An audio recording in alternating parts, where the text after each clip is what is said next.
Good evening. Welcome to the Atlanta History Center. I'm Sal Salela, President and CEO of the Atlanta History Center, and welcome you this evening to another Lucy Rucker Aiken lecture. These lectures are made possible with generous funding from that trust. And a commercial note here, please note that our next two lectures are coming right on top of us. Tomorrow night we welcome Nancy Grace of CNN's Headline News for a discussion of her first novel, The 11th Victim. And on September 10th, we'll welcome regional folk artist Linda Anderson for a discussion of her life and work. Marc Wortman, our speaker this evening, will speak for approximately 45 minutes and then answer questions from the audience. As we normally do, we have two mics in the aisle, and if you'd come up to the microphone and ask your question, we'd appreciate it. We'll take questions for about 20 minutes. And tonight's lecture is being taped by C-SPAN and by the Atlanta Forum Network. And at this time, I'd like to ask you to please turn off all your cell phones, pagers, and anything else that makes noise. Thank you. Marc Wortman is an award-winning freelance journalist and independent scholar. His articles and essays on history, science, and architecture have appeared in many national magazines. His previous book, The Millionaire's Unit, is currently in development as a feature motion picture. Please welcome Marc Wortman.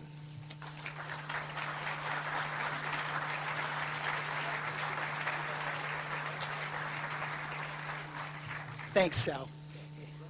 Yeah, this is a tremendous crowd. I'm really honored to see you all out tonight. I don't think I've seen a crowd this big since I went to Bob Dylan, Willie Nelson concert, but I promise not to take a sweaty bandana a la Willie Nelson and toss it into the crowd here unless there's a big call for that.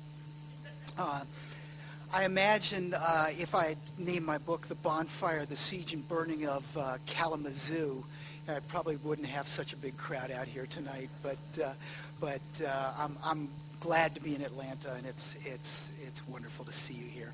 And it's also great to be back at the Atlanta History Center. I spent several wonderful weeks here. This is an amazing institution, and you should be very proud to have such a place in your town.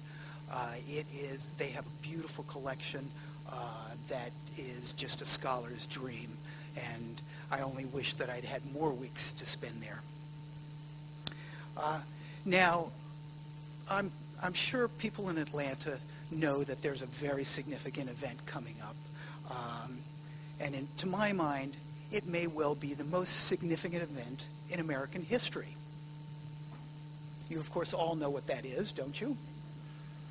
Well, this September 2nd is the 145th anniversary of the fall of Atlanta in 1864.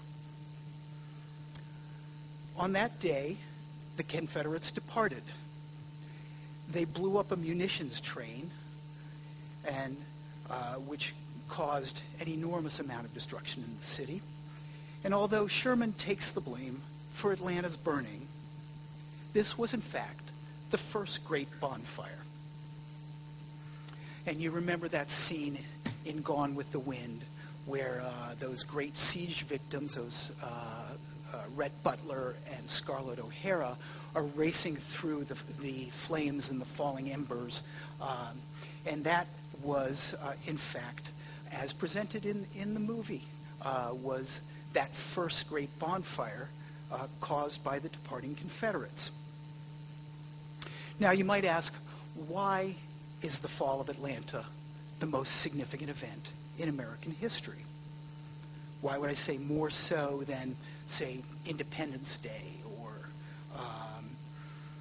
the fall of the Battle of Gettysburg or the election of Franklin Delano Roosevelt or VE Day or VJ Day?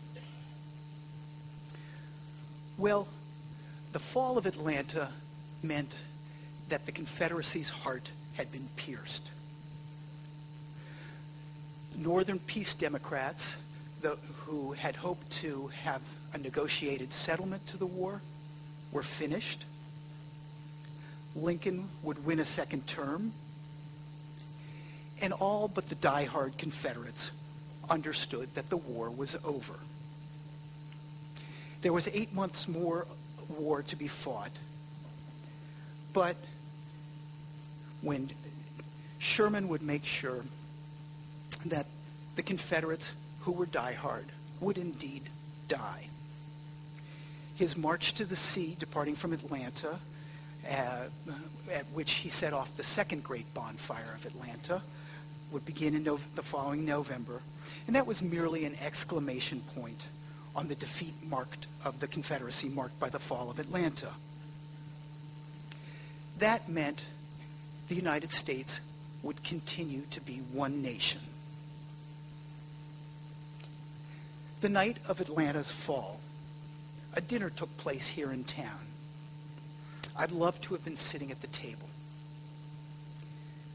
Mayor James M. Calhoun, who had been the mayor of Atlanta for most of the Civil War, who was a cousin of John C. Calhoun, the philosophical bedrock of Southern states' rights, who James Calhoun was a slaveholder. He was the father of a badly wounded Confederate captain who fought in the trenches at Vicksburg and against Sherman's army in the north of Georgia. A man whose own nephews from Atlanta were killed in Virginia in the fighting. That night, when the Confederate army moved out and the Union army moved in, he had dinner with Lieutenant Colonel Charles Morse and Captain Newton Comey of the 2nd Massachusetts Volunteer Infantry Regiment. They were the provost marshal and the captain of the day who'd moved into Calhoun's City Hall office. The Yankees were shocked to learn that the mayor opposed secession.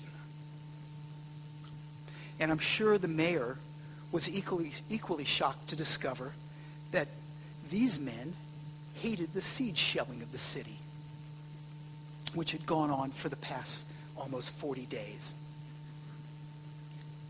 That dinner, to my mind, marked the beginning of the possibility that out of the Civil War, out of all that blood-soaked ground, one nation, permanent and indissoluble, would truly emerge.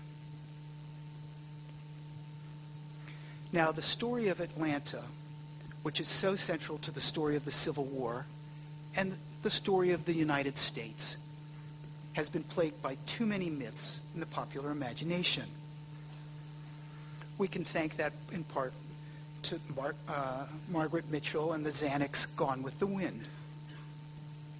Those myths of a genteel city of belles and cavaliers, of a solid Confederate nation protecting an enduring social order, of docile slaves, and then later on self-serving carpetbaggers, came down to us through the years. And those were just a few of the myths that I stumbled over in writing this book. Now, I'm getting ahead of my story here. I came to Atlanta the same way millions of people do. I flew here. It's the world's busiest transit hub. That was predicted when a former site, once revered by the Cherokee and Creek Native Americans as the center of the cosmos, was surveyed to be the terminus of a government-owned railroad.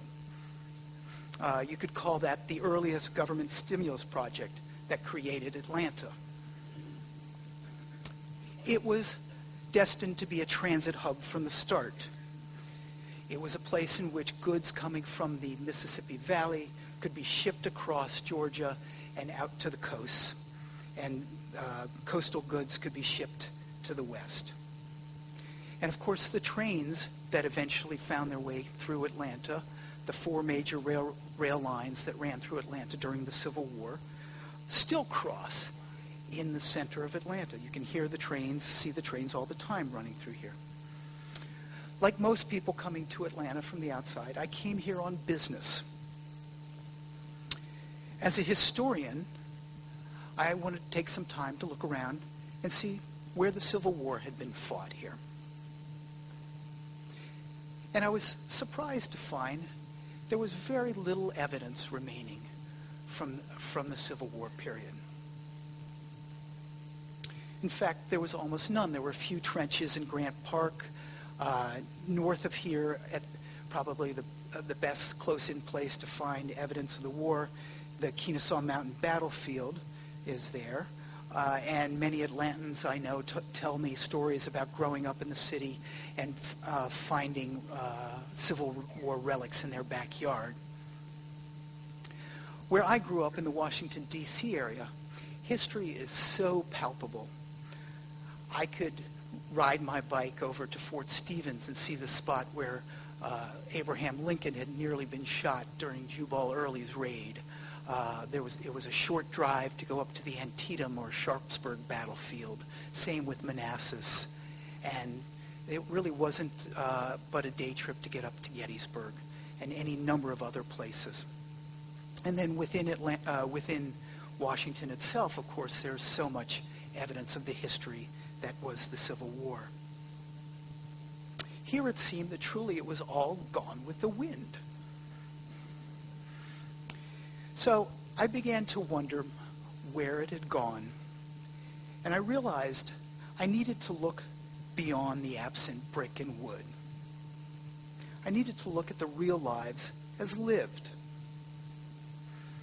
I began to read papers and look into it, and I discovered that Atlanta today, this place we think of as such a dynamic business hub, place of continuous renewal, place so chaotic and febrile, a hodgepodge of people so racially rich, a place of sprawl and rapid development, that Atlanta was all there from the very beginning.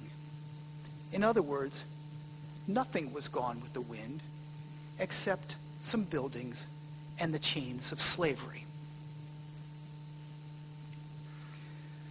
Atlanta's history, really the history of the origins of the New South, hadn't been told except in fiction in many years.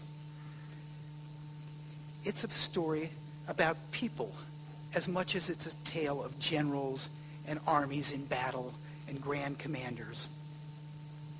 And when you think about the frustration that the invading army feels in coming up against the ramparts that they can't breach, and the terror and pity that are at the center of the lives of the people who are being besieged, when you think of these emotional cores of sieges, whether it's the Greeks at Troy in the Trojan War, or Malta, or the German army against Stalingrad, or the Americans attacking Baghdad. Atlanta had all of that. It had all of what I call an intimate epic to it. So I decided to tell that intimate epic in the interwoven lives of a few exemplary people in Atlanta. Then, as now, Atlanta was a place where a man came to make his fortune without having to worry about his past.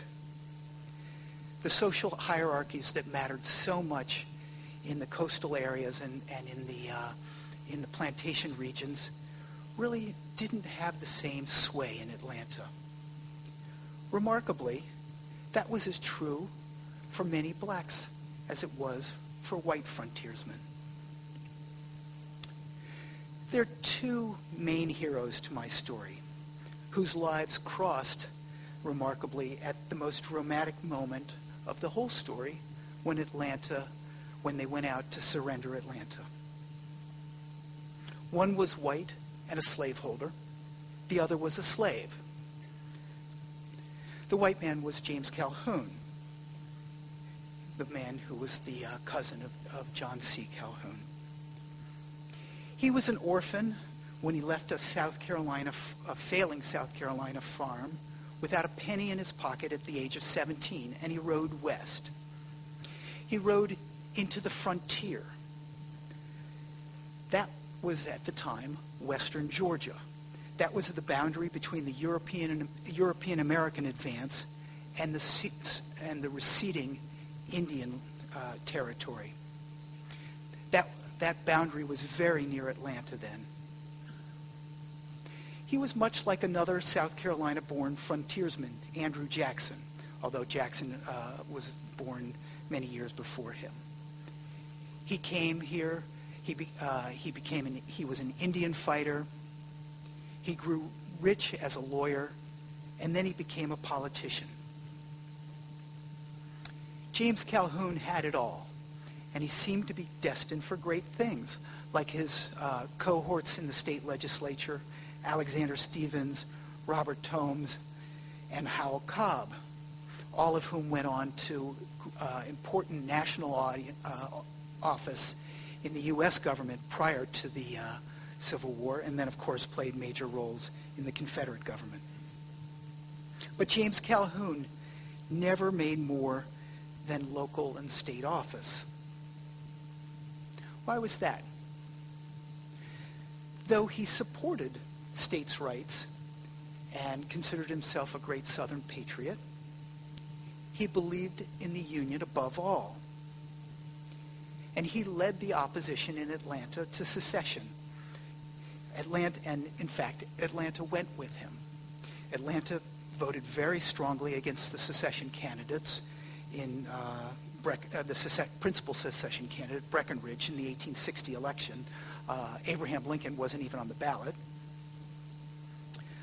And that's only one of the paradoxes of what became the most important city of the Lower South. Another came when this man who opposed secession was elected mayor 4 times during the war. There's another paradox of what became known as the citadel of the Confederacy. Slavery had only a small place in it. Don't get me wrong. If a man got rich in Atlanta, he bought land and he bought slaves. Still, Atlanta was different from many places in the South. The railroad town was an industrial center. Skilled labor was very valuable and in high demand.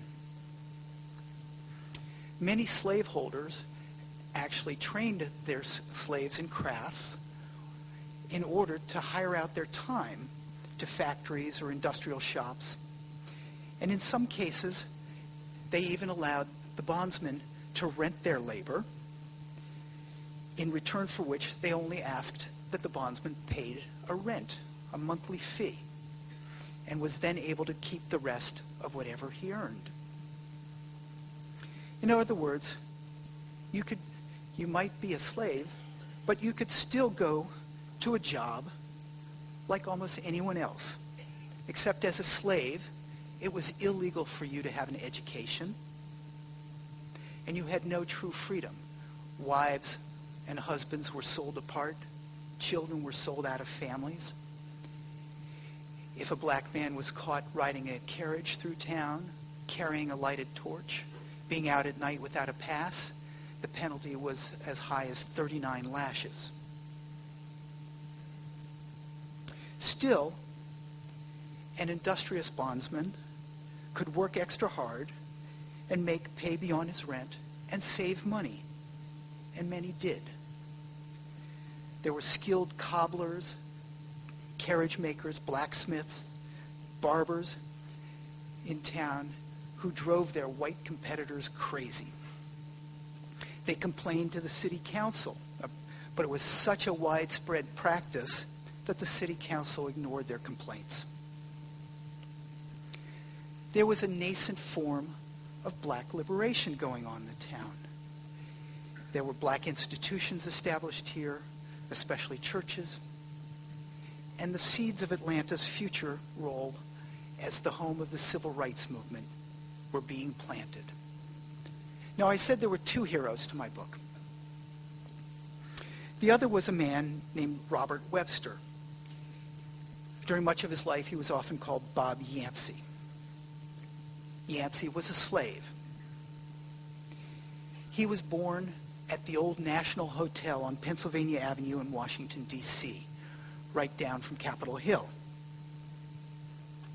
He called a man who frequented the hotel and worked on Capitol Hill. Father. Dad, it appears to be, was Massachusetts Senator Daniel Webster, the philosophical bedrock of constitutional unionism.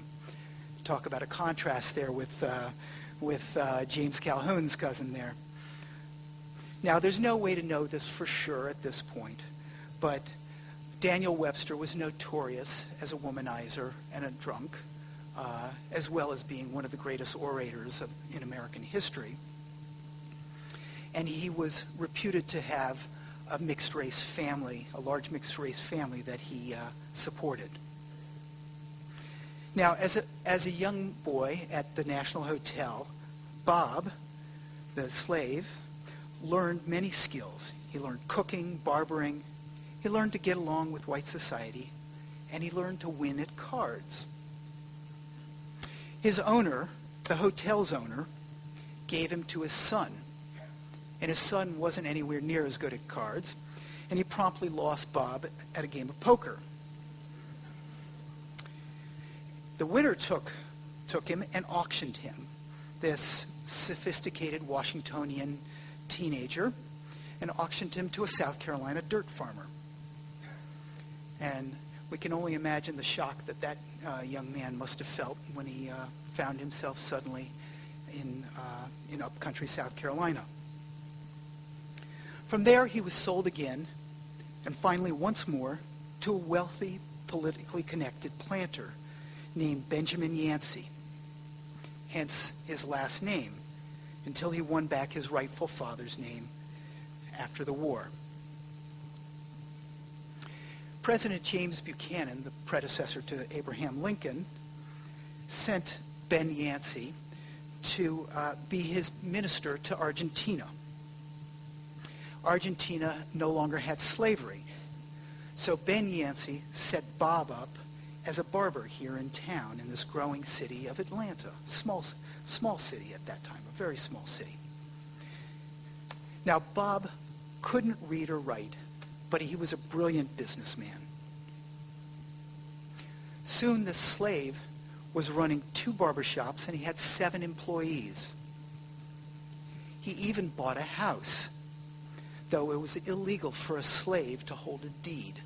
And in fact, in later years, after his death, there was a major dispute as to whom the house belonged to, because there was no deed for his ownership. Now, he made good money as a barber and paid his rent to Ben Yancey, but he made even more money loan sharking to the gamblers playing cards in his shop. And when the war came, soldiers came through Atlanta by the thousands. All those railroads running through Atlanta made it vital as a transit hub for sending soldiers out to the front. And it also ended up being the way in which soldiers, when they were wounded, came back to the hospitals and came back to recover. He wasn't alone among the slaves who grew rich, loaning money to gamblers in town. Atlanta was a hard-scrabble place. In 1860, the census recorded that there were 9 professional gamblers in the city, there were 23 barkeeps, and there were 49 admitted prostitutes. That was in 1860, and that was before the Army got there. Needless to say, the trades flourished during the war. Now, the war opened up an enormous amount of opportunity for the people of Atlanta, including for some of the slaves. Bob and a few other bondsmen grew rich, or richer still than they did through the loan sharking, as what we now call currency arbitrageurs. Amazingly, as invisible men, these slaves could shuttle into the Union prison barracks, and there they would bring Confederate currency to the prisoners who wanted to to get Confederate money in case they managed to escape, or to buy their way, or to buy goods as they were going in prison. The Confederates wanted to get their hands on Union greenbacks. So somebody like Bob Yancey could go in, trade with the Union prisoners, bring it out, trade with their Confederate neighbors. One slave made more than $5,000 to $6,000 Confederate dollars on a good day. And claimed to have made more than 100,000 Confederate dollars during the war. Of course, we have to remember by the end of the war, shortly before the end of the war, the exchange rate was about 300 Confederate dollars to one greenback.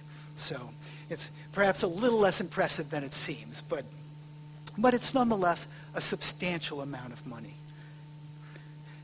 Those slaves going into the Union barracks also helped the Union prisoners, in some cases to escape, and they also treated the wounded, often at great risk to their own lives. Now, amazingly, after the war, Robert Webster, as he now insisted on being called, now a free African American, gave his former owner, Ben Yancey, whose plantations had been devastated by the war, sent his former owner $100 in gold and $100 in silver to get back on his feet. And it's really an indication of just how possible, even in those moments shortly after the emancipation of slaves, that truly one nation could emerge. Now, Webster and other ex-slaves supported black politicians and other institutions that were forming in Atlanta, and that made Atlanta a beacon for former slaves who came to town. And that, as a result, resulted in a very large influx of African Americans into Atlanta, which has been so important to the composition of Atlanta as a city.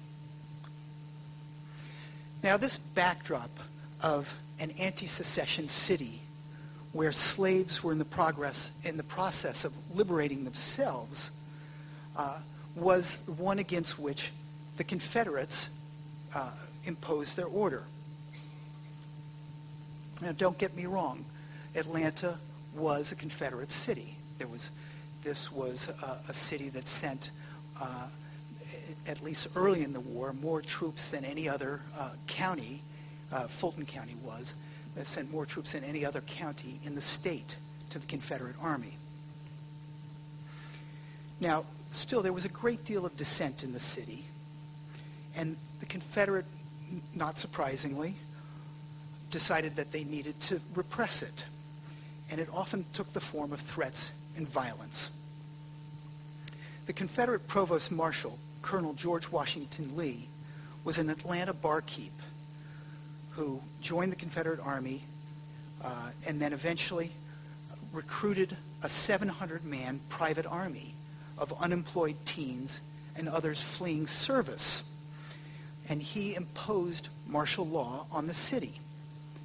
And that was even after Mayor Calhoun protested it, and the Confederate government in Richmond agreed that martial law was unconstitutional. There was a small, active circle of Unionists, many from among the business leaders in the community, who carried on a clandestine resistance and helped out jailed Union prisoners and the wounded. Lee's men threw some of them in jail, shadowed many, and beat one, at least one, to death. Mayor Calhoun intervened and got the release of several who had been jailed. Now, the war made Atlanta a boomtown. It was far removed from the front, and so it was a place to which the Confederates, where the Confederate Army set up munitions factories and contracted out for a variety of things: artillery, iron plating, swords, uniforms. And this attracted thousands of people from the countryside come for the jobs. There were 11,000 people at the start of the war in Atlanta, and tens of thousands more passing through.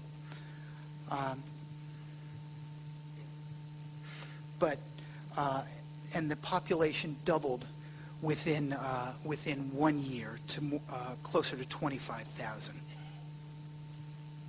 Atlanta was a boomtown, and it had chutzpah, or the 1862 equivalent of it, declared the New York Times, when the Chamber of Commerce sent a letter to their London Chamber of Commerce counterparts declaring themselves the center of the new nation open for business with all lands, and informing the London Chamber of Commerce that New York City, in the meanwhile, had grown inoperative.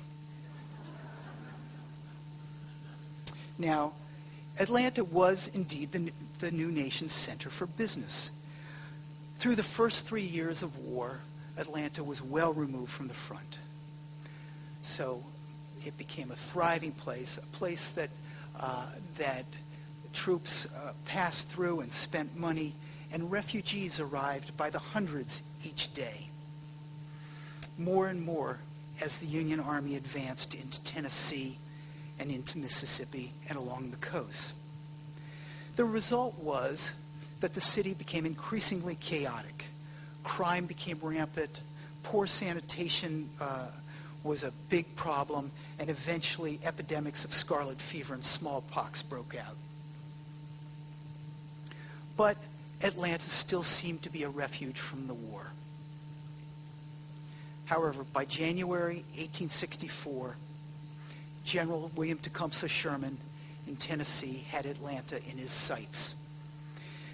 The Union Army, which had fumbled for the first 3 years of the war, finally, under the new commander, General Ulysses S. Grant, decided that it was time for a coordinated strategy. Grant would command the army in Virginia, the Union Army in Virginia, attacking Richmond. Grant's protege, Sherman, would lead the army in attacking Georgia, and with Atlanta as his goal. Sherman gathered 110,000 men for the invasion. They faced off against fewer than 60,000 Confederate defenders. However, the Confederates defended their homeland. And so they had that advantage, that they were constantly fighting behind fortifications. However, they were badly overmatched. They fought and fell back. Sherman did not want to hit the Confederates head on, so he was continuously engaged in flanking operations, using his superior numbers to hold the Confederate army in place while trying to get from behind to deliver a death blow. And Shelby Foote, in his wonderful History of the Civil War, has the section on the Atlanta campaign, calls it a red clay minuet, which is a beautiful way of describing it. But it really was more like ultimate fighting, like we see on television now. You know, there's one man who has the other in a death grip around the neck, and the one who's in that death grip is constantly trying to hammer his way out with blows. This was war. This was not a dance. The Army of Tennessee, the Confederate Army of Tennessee, fell back and fought and fell back. The Army never lost a battle. And in fact, at the Kennesaw Mountain battle line, inflicted grave casualties on the Union Army. But each time, the Union Army danced around them. And then they were forced to fall back. And they fell back all the way behind the Chattahoochee River and eventually into the ramparts surrounding Atlanta. Those were earthworks that a 10-mile circle built by slave labor, massive red clay mounds with forts, reinforced forts for artillery emplacements, with a killing field cut out in front of the ramparts, with tree branches shaved and pointed out towards any attacker. So Sherman's army came up and could not get through. It was a battle resulted there, a situation very much like what would occur 50 years later during World War I, the kind of trench warfare that we associate with that. Sherman decided in early August, after having gotten a little ahead of the story, General Johnston, who was the commander of the Army of Tennessee during its fallback, was eventually relieved by President Jefferson Davis. General Johnston had been carrying on a strategy of trying to fall back until in the hopes of reaching a point at which he could defend his army so successfully, or in such a successful defensive emplacement, that the Union Army would effectively be bled to death. Well, once he fell back into Atlanta, it became clear that he was probably going to abandon Atlanta. And President Davis, Jefferson Davis, said, "That's enough." And he turned to General John Bell Hood. General Hood was the very picture of a Confederate general. He had a great beard down to his chest. He was missing a leg from battle. He had an arm. One arm could not be used. It had been shattered in battle. He had to be lifted up and tied onto his horse. But that spirit of aggressiveness was something that he needed that the Army was then prepared for. And he carried on several battles in which he darted out. He sent his army out from the ramparts, Battle of Atlanta being the most famous, Peachtree Creek. These series of battles, though, resulted in horrific Confederate casualties. They retreated back within the ramparts, and at that point, General Sherman began his siege. He brought in siege guns, and he began shelling the city. He lied. He said there were no civilians in Atlanta. His officers told him, though, that they could hear people screaming in town. For nearly 40 days, a hellacious shelling rained down on Atlanta, as many as 5,000 shells every day. Tell you a little bit about what that was like. Let me read from the book. The cannon fire mostly damaged property, but people died too.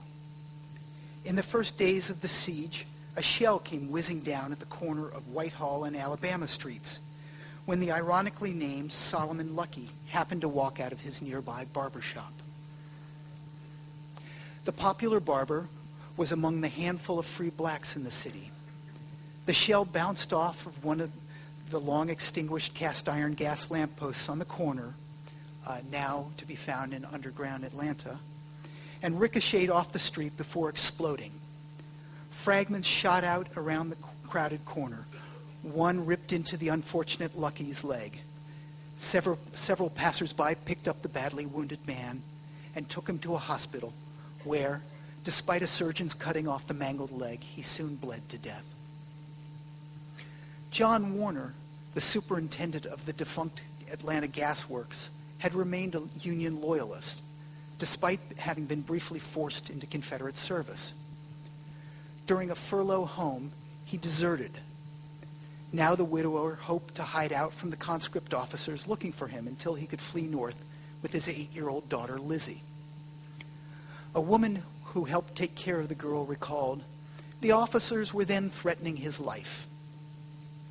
The fierce Union cannonade quickly drove the Warner household members underground, 48 feet down a ladder in the well to a nook Warner had carved into its side. Out of fear that conscript officers would come looking for him in the night, he descended at sunset into the underground space with his daughter, while the servant members of the household slept in their own beds. In the first weeks of August, though, little Lizzie fell ill, and Warner, fearing the dampness of the well would further sicken the frail girl, decided to return to his bed with his daughter beside him. In the middle of the night, the woman helper awoke with a start to the sound of groaning coming from Warner's room. She rushed in to find the room demolished and a still hot shell lying unexploded on the floor. The bomb had plunged down through the bed, killing the little girl instantly. Her father lay there with both his legs severed. He had a few minutes to write out his will before he too died. A heavy bombardment commenced shortly after that. With, the distraught servant wrote, the missiles of death flying in every direction, she left the pair lying in their blood-soaked deathbed. She grabbed her own young son, sleeping soundly in bed, and dragged him down the ladder to the shelter deep in the well. Once there, she fell apart. I sat down and wept, crying at the top of my voice, but there was no one to come to my relief or even to hear me. Now, General Sherman's mental stability was questioned early in the war, and he may well have suffered a nervous breakdown. And he was a person who was constantly in motion. He was nervous. He moved all the time. He spoke so rapidly. He was a brilliant man. He was also a person who was completely impatient. With men continuing to die or fall out every day, and his progress halted, Sherman came to view the siege as a personal affront. He was losing his detachment and now wanted vengeance on the city. He raged, "This city has done and contributed more to carry on and sustain the war than any other, save perhaps Richmond. We have been fighting Atlanta all the time in the past, have been capturing guns, wagons, etc., marked Atlanta, and made here all of the time. And now, since they have done so much to destroy us and our government, we have to destroy them." He understood as well that the culmination of the siege and the eventual conquest of Atlanta had become a political imperative.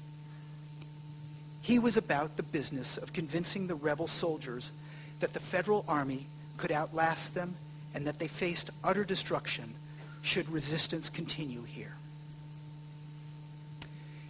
He was a person who was widely read in the classics. He understood the significance of what he was doing.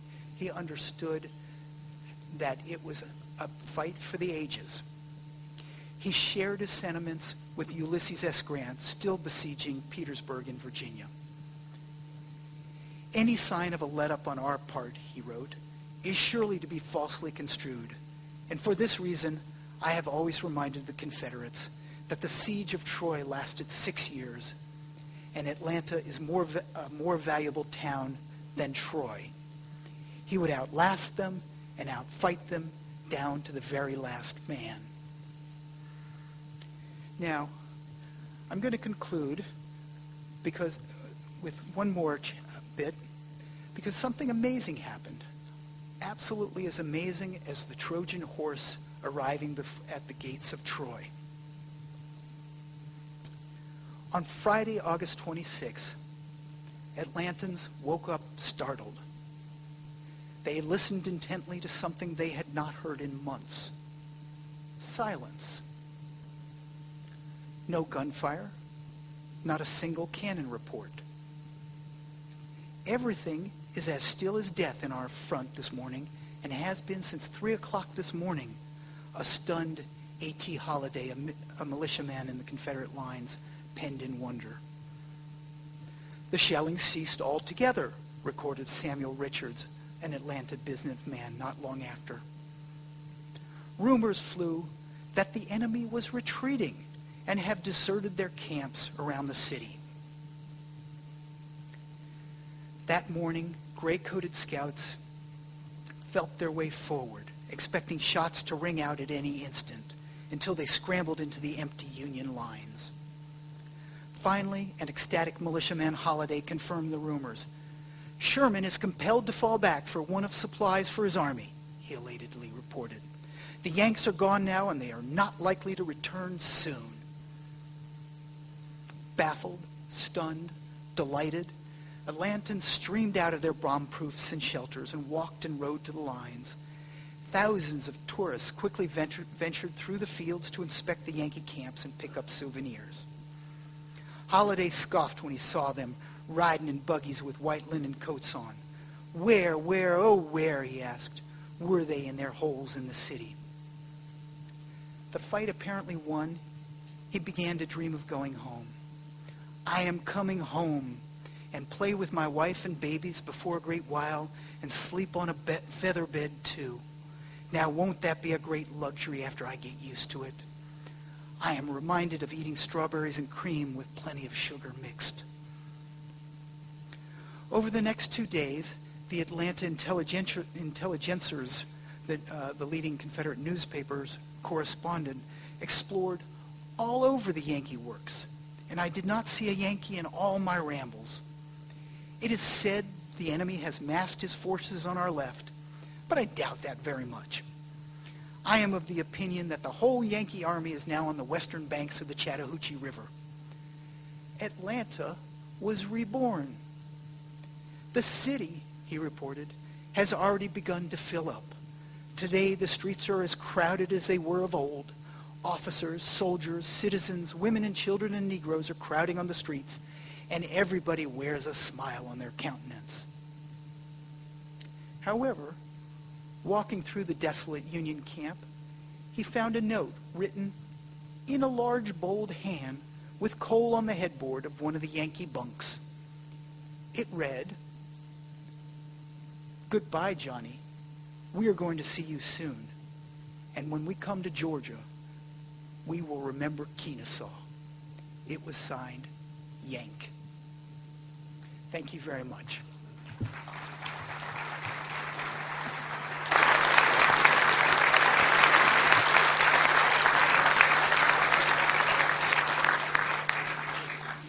Now, Sal promised me that this is a very intelligent audience, so please don't undermine my claim to intelligence too much. No, seriously, I welcome your questions. Yes, sir. Mr. Wortman. Do we need to have people use the microphone, or? I will project, sir. Okay, thank you. Your reading of the Warner's deaths on the night of August 3 is the most detailed we have read in Confederate newspapers or other sources. Congratulations, sir. And I have bought your book. Can I send you an email, and will you share your sources? Well, I believe that that, along with virtually everything else in the book that is in any way sourceable, has been sourced.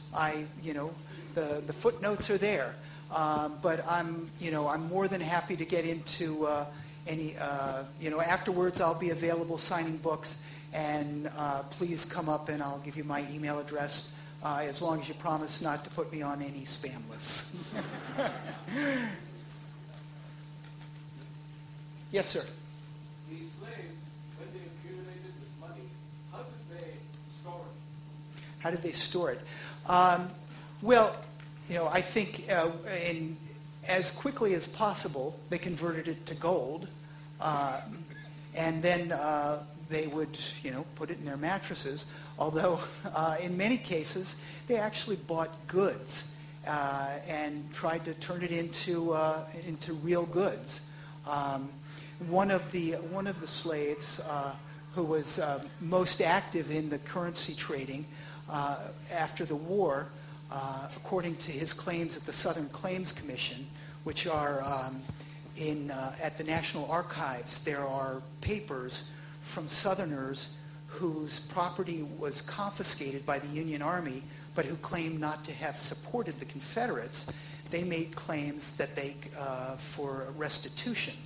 And one of the slaves, Prince Ponder, listed an incredible amount of goods, bales and bales of hay, hogs, bacon,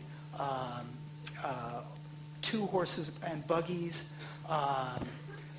14,000 bales of fodder, really an entire storehouse of goods that he had.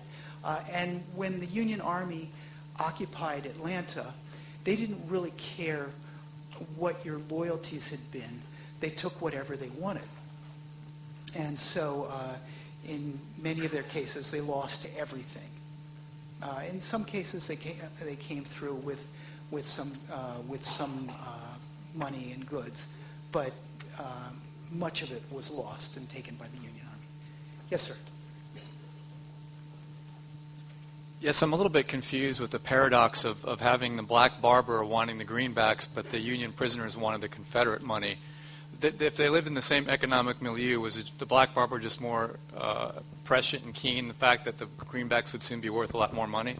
Yeah, the population of Atlanta, especially as the war went along, began to realize anybody who did not close their eyes and blind themselves completely began to realize that the Confederate cause was unlikely to survive. So, and they also saw that inflation, the worst inflation in American history, was rampant. Meanwhile, greenbacks, Union dollars, could still be traded in the North for specie. So, they understood that U.S. dollars continued to hold value, and there was an underground economy that accepted greenback currency, although it was illegal. And so, while for the Union soldiers, the principal way in which they could purchase things was through Confederate money. It still was the standard currency of the land. So, hope that answers your question. Okay. Oh, yes, sir, please. Did Sherman ever actually set foot in Atlanta, and did he make any declarations upon achieving his goal of destroying the city? Well, yes, Sherman made himself quite at home in Atlanta. When he was outside of Atlanta the day of its surrender to the south around the town of Jonesboro, the railroad town of Jonesboro, and he eventually made his way into the city a few days later. Before he even got there, he sent a telegraph to President Lincoln saying, "Atlanta is ours and fairly won." And those words were spread, those very simple words went out throughout the North to newspapers throughout the North. He moved into town, took up residence in a mansion on City Hall Square at the corner of Washington and Mitchell Streets. And within a few days, issued an order expelling the entire civilian population of Atlanta. About a little more than half of the population chose to go south, and there was an armistice declared with General Hood's army, and they chose to go south, and many went to the south of Georgia, and then nearly half of the population remaining, many of whom in many cases were Union loyalists, chose to go north and received free passage to the north. Then the General Sherman decided that his army was exhausted. They'd been fighting for 100 continuous days, and so he decided it was time to rest. He had evacuated the civilian population because he wanted to basically turn it into a place where his men could relax. And every day on City Hall Square, bands played. He sat out on the veranda and smoked.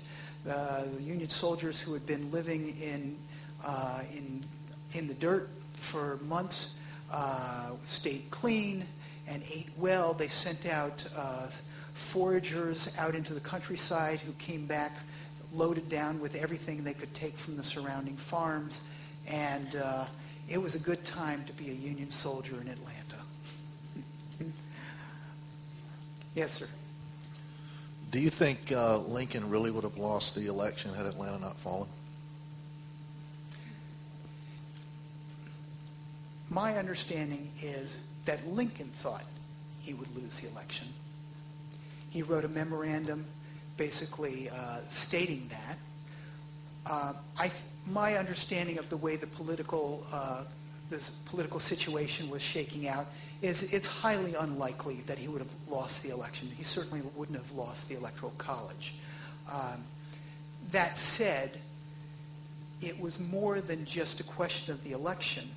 The Northern Peace Democrats and their prospects for possible victory buoyed the Southern resistance. It was a way in which people in the Confederacy could hold on to a shred of hope that a negotiated settlement might be possible, that if by not losing, the South could win. So, unlikely that Lincoln actually would have lost, but it might not have mattered. Anybody else? Yes, please. Did Mayor Calhoun actually meet with Sherman? Yes, he did. I don't know the specifics of their meeting. I do.